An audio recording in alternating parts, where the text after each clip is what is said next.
Salam sejahtera bagi kita semua.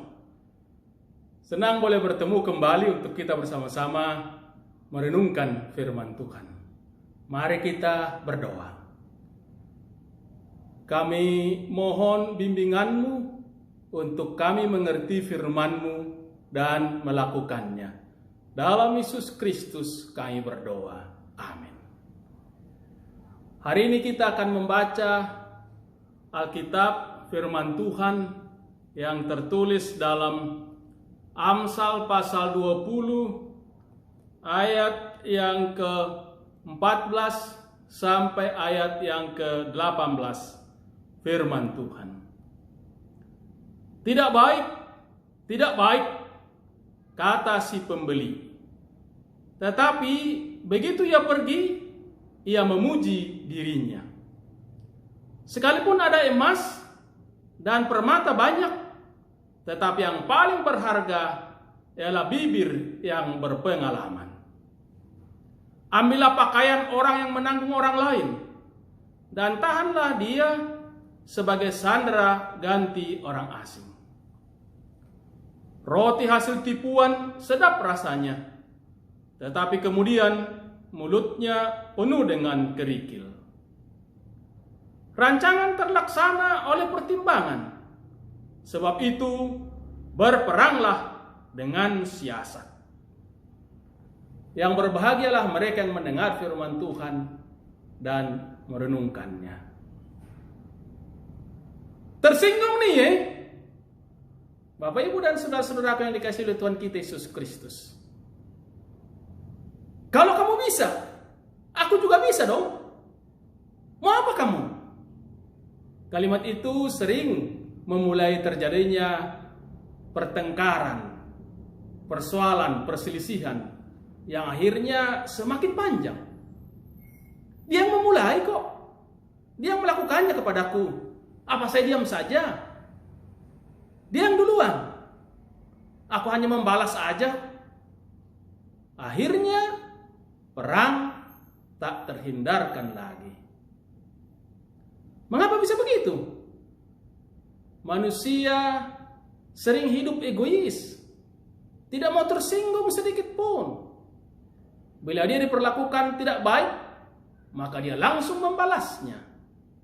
Dia ingin yang lain tidak mengganggunya, padahal orang lain yang mengganggu itu belum tentu begitu maksudnya. Hanya karena hal-hal tertentu sehingga terjadilah demikian. Tetapi karena tidak mau menahan diri, maka terjadilah keributan yang panjang karena tidak mau kalah. Seharusnya berpikir dulu sebelum bertindak. Apa akibat dari tindakan saya atau perbuatan saya ini nanti? Perlu menimbang dengan baik. Jangan-jangan akibatnya lebih buruk dari yang sedang terjadi ini. Tetapi karena emosi dan karena tidak mau kalah, langsung balas. Akhirnya gosong. Tidak ada yang menang. Yang menang adalah si iblis. Karena dua belah pihak rugi atau gosong. Apa hasilnya? Penderitaan. Makanya sekali lagi berpikir dulu sebelum bertindak. Memang dia memulai. Dia membuat gara-gara. Tetapi coba perhatikan. Jangan-jangan itu perbuatan yang tidak dapat dielakkan atau tidak dapat dikendalikannya juga. Artinya dia sendiri tidak bermaksud akan melakukan hal yang demikian. Hanya karena terjepit atau terpaksa. Tetapi karena dibalas, ya akhirnya sama-sama emosi dan menderita bersama-sama. Jadi ada penyebab sesuatu sehingga terjadi. Tidak selalu karena sudah dipikirkan matang-matang. Termasuk kesalahan. Sekiranya dia tahu itu akibatnya, mungkin dia tidak akan berbuat begitu. Mungkin saat itu dia emosi. Atau karena sedang lapar atau kecapean lah. Maka tindakannya Jadi demikian. Harusnya kita dapat memaklumi sehingga tidak terjadi hal yang jauh lebih besar dampak buruknya. Jadi berusahalah menahan amarah. Jangan langsung membalas kesalahan atau kejahatan orang lain. Jagalah diri. Jaga diri dengan baik. Pertimbangkanlah sebelum bertindak. Walaupun orang lain itu memang salah. Bahkan mungkin dia memang pantas menerima hukuman dari kita. Tetapi tahanlah diri. Terimalah orang lain berbuat salah. Tidak perlu kita harus selalu membalas dengan menghukumnya. Kalau raja atau pihak yang berwenang dapat menghukum orang jahat, apalagi Tuhan, maka biarkanlah Tuhan yang menghukum. Tidak usah kita yang melakukannya. Itu akan dapat menghindari pertengkaran, bahkan perang yang membabi buta. Kita akan dapat mencegah pertengkaran yang menimbulkan penderitaan besar. Kita tidak rugi banyak. Apalah gunanya kita rugi dan orang lain juga? Mengapa harus dua pihak yang rugi? Kalaupun karena kesalahan orang itu kita merugi sedikit, maka tak perlu membalasnya. Sehingga dia rugi dan kita juga rugi. Bahkan sama-sama rugi banyak. Bahkan bila demikian, bila kita selalu mau mendapatkan apa yang harus kita dapat di dunia ini, lalu apa yang akan kita dapatkan sebagai hadiah kebaikan nanti dari Tuhan. Karena itu, libatkanlah Tuhan selalu dalam segala perencanaanmu. Kalaupun harus perang, tetapi pertimbangkan dulu. Apakah kamu sudah siap? Apakah senjata yang kamu akan pakai atau gunakan nanti? Bagaimana mengoperasikannya? Siapa saja yang akan terlibat? Berapa besar kekuatan yang kamu miliki? Demikian juga bagaimana dengan musuh yang akan kamu lawan? Seberapa kuat dan hebat musuh itu? Apa teknik yang dimilikinya? Lalu setelah tahu itu semua, coba lagi pertimbangkan. Apakah kamu mau melawannya dan menang? Bila belum, ya tidak usah buru-buru. Tunda dulu sampai kamu kuat dan akhirnya menang.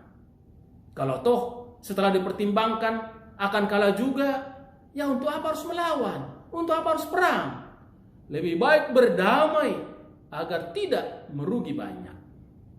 Jadi pertimbangkan. Melawan dan rugi banyak atau menyerah walaupun tetap merugi, tetapi tidak sebanyak bila harus melawan. Saudara-saudara, pola seperti itu yang harus ada dalam kehidupan kita. Artinya, jangan hanya karena emosi belaka, jangan hanya karena merasa tersinggung, jangan hanya karena merasa terhina. Melainkan hal-hal sepele seperti itu akan berdampak penderitaan yang besar dan kerugian yang besar pula. Karena itu, di ayat yang ke-18 dari Mazmur pasal 20 tadi kita baca. Rancangan terlaksana oleh pertimbangan, sebab itu berperanglah dengan siasat. Atau dalam terjemahan yang lain dikatakan, rencana berhasil oleh pertimbangan, sebab itu jangan berjuang tanpa rencana yang matang. Bukan hanya itu. Kalau kita baca dalam Perjanjian Baru di surat Yakobus pasal 4 ayat 15 dikatakan, jika Tuhan menghendakinya, kami akan hidup dan berbuat ini dan itu. Jadi dalam segala rencana libatkanlah Tuhan.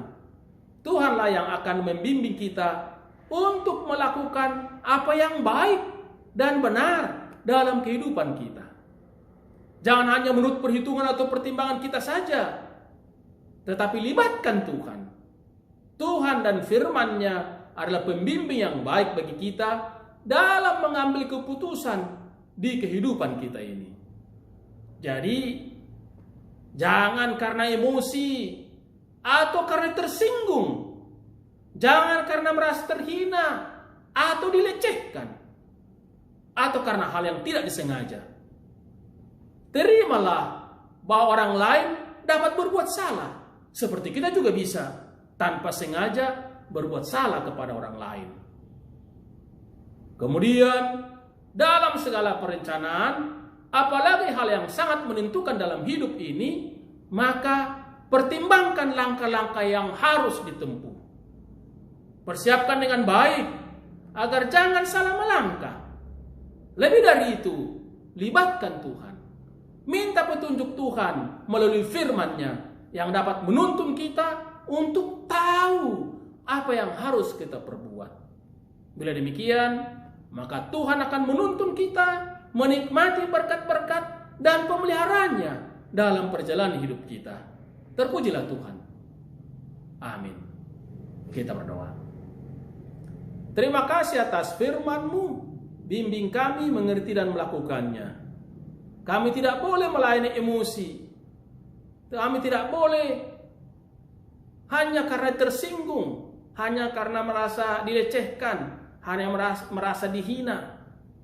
Padahal itu pun belum tentu yang sebenarnya seperti itu. Tapi tuntunlah kami supaya selalu mempertimbangkan segala sesuatu.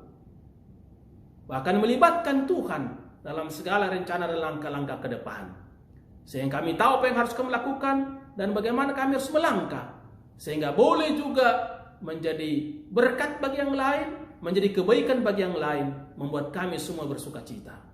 Jangan biarkan kami merugi karena perbuatan kami sendiri, hal yang sepele. Jangan biarkan juga orang lain menjadi rugi karena tindakan kami. Tapi biarlah justru kehadiran kami menjadi berkat, menolong, memperhatikan, mempersekutukan, memberi kebahagiaan. Bimbing Tuhan langkah-langkah hidup yang masih Tuhan anugerahkan kepada kami, supaya di mana kami berada, kasih-Mu kami sebarkan, sehingga banyak orang percaya dan mengikuti jalan Tuhan. Berkatilah gereja, pakailah supaya terus menyuarakan yang baik. Banyak orang yang hidup egois, mementingkan diri sendiri.